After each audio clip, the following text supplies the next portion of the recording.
$1 million. It sounds huge, almost unrealistic, like something reserved for entrepreneurs, hedge fund managers, or people who got lucky with crypto. But here's the truth.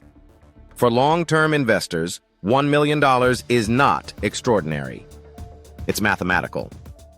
It's the outcome of time, discipline, and compounding.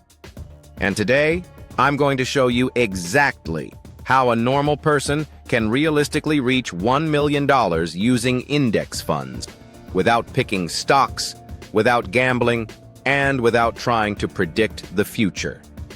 No hype, just math. First, understand this. There are only 3 variables that determine your outcome: how much you invest, the return you earn, how long you stay invested. That's it. Everything else is noise.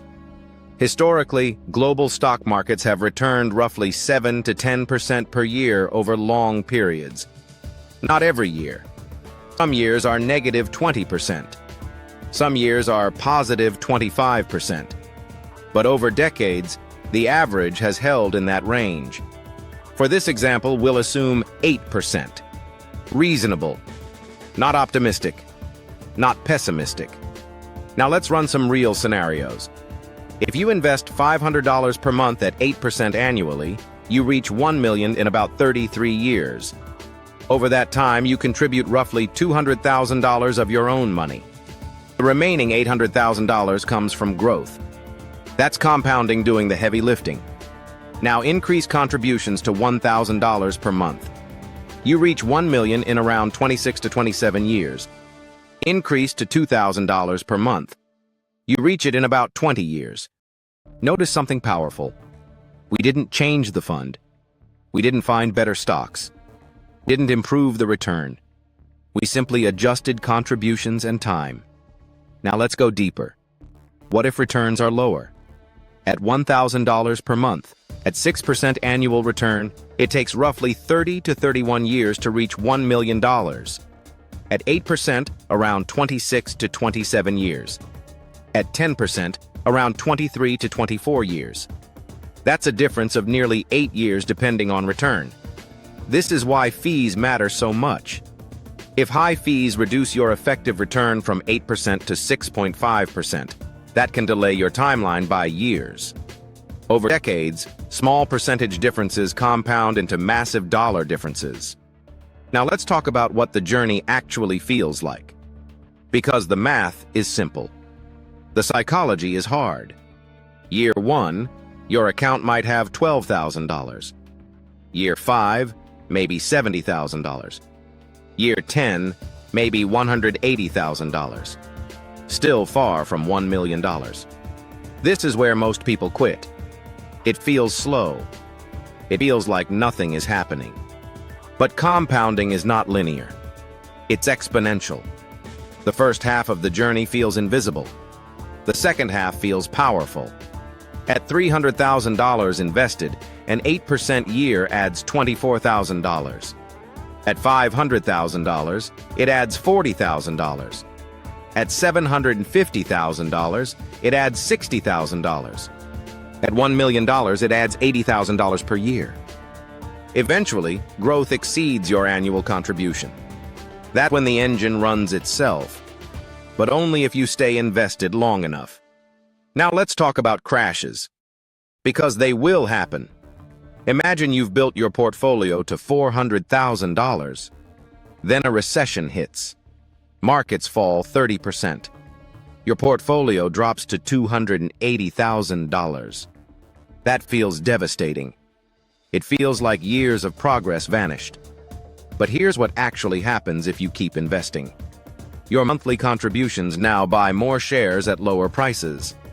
When markets recover, and historically they always have, your portfolio rebounds faster because you accumulated during the downturn. The investor who stops during crashes delays compounding. The investor who continues accelerates it. Volatility is temporary. Compounding is permanent if you don't interrupt it. Now let's compare two people. Person A invests $1,000 per month consistently in a low-cost index fund. Person B saves $1,000 per month in cash, earning 1 to 2%. After 30 years, Person A may have close to or above $1 million. Person B may have around $400,000. Both saved. Only one allowed compounding to work. That difference isn't luck. It's participation in growth. Now let's talk about behavior, because this is the real battleground. Most people don't fail because of bad math. They fail because of bad decisions under stress. There are 4 behavioral traps that stop people from reaching $1 million. First, loss aversion. Losses hurt about twice as much as gains feel good. If your portfolio drops from $400,000 to $320,000, that pain feels intense, even if you're still far ahead long term. That emotional pain pushes people to sell. And selling during downturns locks in losses and often misses the recovery. Second, recency bias. People assume whatever just happened will continue.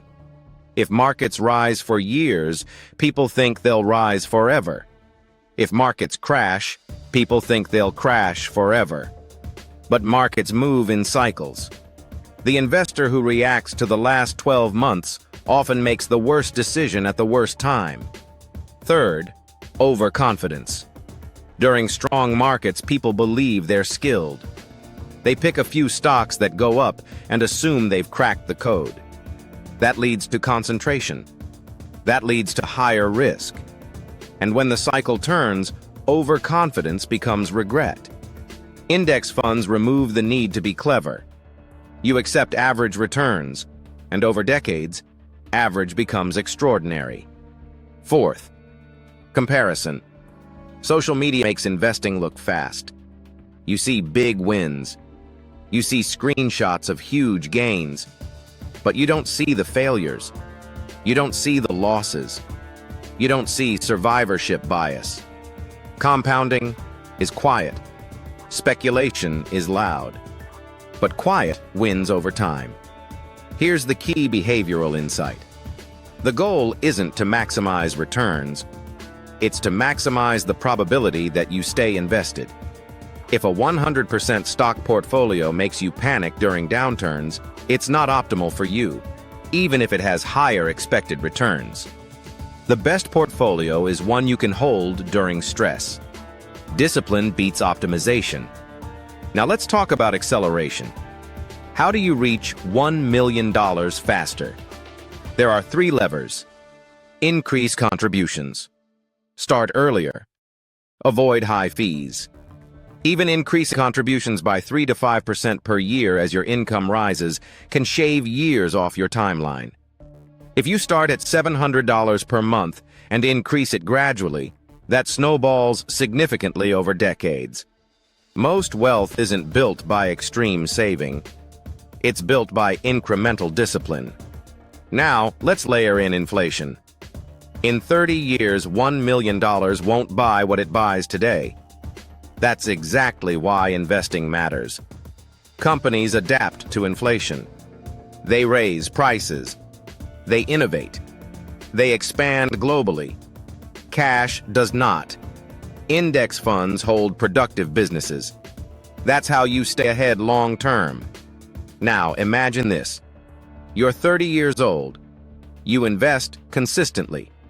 You increase contributions as income grows. You ignore noise. You stay invested for 30 years. There is a very realistic mathematical path to $1 million.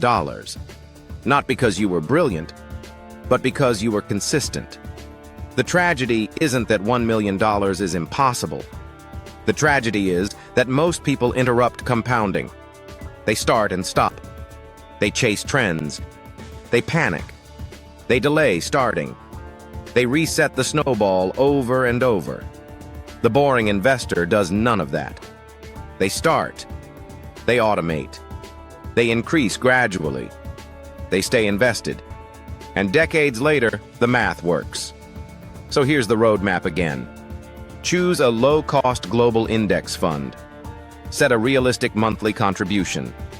Automate it. Increase it as income grows. Stay invested during downturns. Avoid high fees. Let time do the heavy lifting. You don't need to predict the future. You just need to participate in it.